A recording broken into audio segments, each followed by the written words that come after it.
This is the 21st Conference of the Parties on Climate Change. That basically means we have been discussing this issue for 21 years, and yet we don't have a solution. We may be pretty close to a solution in the sense that for the first time, countries are volunteering themselves what they will do to make sure that we are not going into a disaster.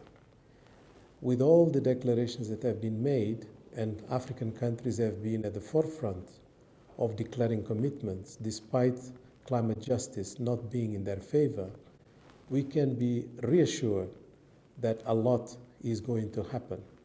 But is it enough? We are pretty convinced by the statements that have been made, by all the commitments that have been discussed, by the level of negotiations that are taking place, that it will not be enough.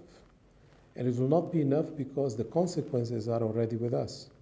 For instance, in Africa, we are suffering from rising seas. We are already suffering from floods, droughts, and many consequences of climate change.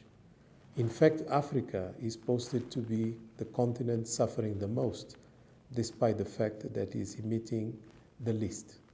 And this is not just a problem for Africa. It's a problem for the world.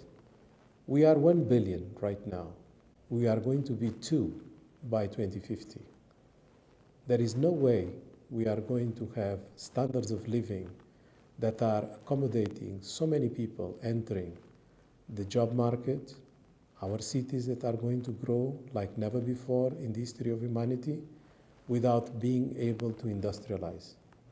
And if we are going to industrialize, people may say, you are going to pollute, and you are going to contribute to emissions. So we are going to become a problem?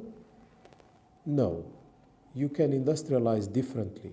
In fact, Africa is poised to be the first continent that is going to be able to industrialize through empowering renewable energy potential.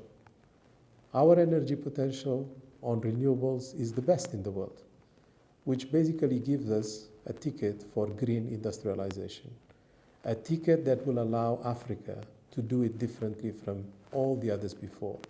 We are not going to retrofit because we don't have anything to retrofit. We are going to do it from scratch differently if we have the right options. That's why our declarations, as ambitious as they are, may not be enough.